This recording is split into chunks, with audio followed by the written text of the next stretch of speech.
في أماكن غامضة وفي لحظات مش مفهومة بيحصل حاجات تخليك تسأل نفسك، هل إحنا فعلا لوحدنا في هذا البعد ولا في عالم موازي حوالينا؟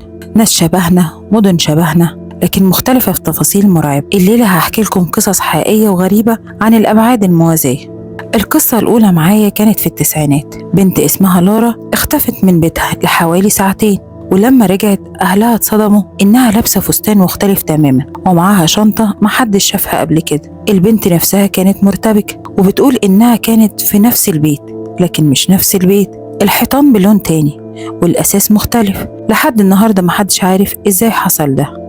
والحكاية التانية كانت في أسبانيا في الخمسينات. كان في قطر خرج من مدريد وعليه 20 راكب. القطر دخل نفق وما خرجش تاني. السلطات فتشت النفق بالكامل وما لقيتش أي أثر للقطر. الغريب إن في شهود بعد سنين قالوا إنهم شافوا نفس القطر في بلد تانية بعيدة جدا، لكنه كان متعلق في الهواء وبيختفي فجأة. العلماء فسروا ده باحتمال عبور القطر لعالم موازي. القصة الثالثة، الرجل الغريب في الطريق السريع. كان في سائق شاحنات في أمريكا حكى إنه شاف راجل واقف في نص الطريق السريع بالليل. لما قرب منه لقى الراجل نسخة طبق الأصل منه وبنفس الملابس وبنفس الشكل. لما حاول يقف الشخص ده اختفى كأنه دخل في بوابة تانية في الهواء. السائق اتجنن لدرجة إنه بطل يسوق لفترة طويلة. مجموعة سياح في الصين كانوا ماشيين في رحلة جبلية، فجأة شافوا مدينة كاملة تحت الجبل، عماير قديمة وناس لابسين لبس مش من زمان وأصوات موسيقى غريبة. جريوا وقتها وراحوا لبقية الفوج اللي معاهم، ولما رجعوا تاني يوم عشان يصوروا ويشوفوا ايه الحكاية ما لقوش أي أثر،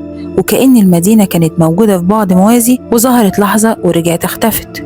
ونروح على بريطانيا. طفل صغير كان عمره 6 سنين كان بيحكي إن عنده ماما وبابا تانيين في بيت مختلف بنفس الشارع.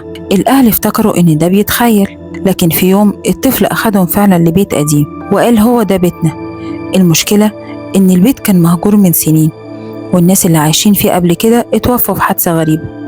ونروح على المكسيك. رجل أعمال دخل أوتيل مشهور عشان يحضر مؤتمر. طلع أوضته بالدور الرابع، لكن لما فتح الباب لقى ممر طويل وضلمة مش موجود في مخطط الفندق. مشي شوية لقى أبواب قديمة عليها أرقام مش موجودة في أي دور. ولما رجع للخلف تاني لقى نفسه مش في نفس الفندق، لكن في مبنى قديم جدا. فجأة كل حاجة اختفت ولقى نفسه تاني في ممر الفندق العادي. ونروح على ست في كندا كانت بتتلقى تليفونات من نسخة تانية بالظبط من بنتها. الصوت شبه بنتها بالظبط، لكن كان بيحكي تفاصيل مختلفة عن حياتها، زي إنها عايشة في بيت تاني ومع ناس تانيين. فمرة البنت الحقيقية سمعت المكالمة وأكدت إن الصوت فعلا صوتها. بعد فترة المكالمات وقفت فجأة بدون سبب. وفي مجموعة صيادين في بلد معينة قالوا إنهم شافوا مدينة كاملة فوق في السماء فيها ناس بتمشي ومباني غريبة، وصفوها إنها متشابهة بالظبط مع مدينتهم لكن بشكل قديم أكتر. العلماء فسروا ده إنه وهم بصري، لكن في ناس بتقول إنهم شافوا انعكاس من عالم موازي. وفي روسيا كان في راجل بيحكي إنه نام في بيته العادي وصحي لقى نفسه في شقة مختلفة بنفس الديكور، لكن تفاصيل صغيرة مختلفة، صور مش موجودة قبل كده، ألوان مختلفة. الغريب إن لقى مراته وأولاده بيتعاملوا معاه كأنه دايما عايش في البيت ده. بعد أيام صحي مرة تانية ورجع لشقته القديمة. فضل طول حياته بيتساءل هو فعلا عبر لعالم موازي ولا كان بيحلم. وفي ألمانيا طالب جامعي دخل مكتبة عشان يذاكر، لقى باب سري صغير وله فتحة، نزل منها على قاعة ضخمة مليانة كتب بلغات غريبة. حاول يقرأ بعض الكتب وفجأة سمع أصوات خطوات ناس مش موجودين.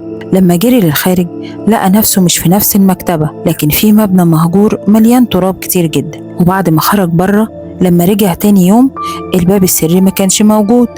وفي اليابان موظف كان ماشي في الشارع لقى نفسه فجأة وسط نفس المكان، لكن من 50 سنة فاتت. الناس لابسة لبس قديم جدا والعربيات مختلفة والمباني نصها لسه ما اتبناش. حاول يتواصل مع الناس لكن محدش شافه، وبعد دقايق رجع لمكانه الطبيعي كأن مفيش حاجة حصلت. سنة 1954 طيارة ركاب اختفت من الرادار في أمريكا. بعد 37 سنة الطيارة هبطت في مطار كولومبيا بشكل مفاجئ. الركاب كانوا على نفس السن، محدش فيهم حتى كبر يوم واحد، وكانوا فاكرين إن الرحلة عادية جدا. السلطات أخذت الطيارة والركاب للتحقيق، ومن بعدها محدش سمع عنهم تاني.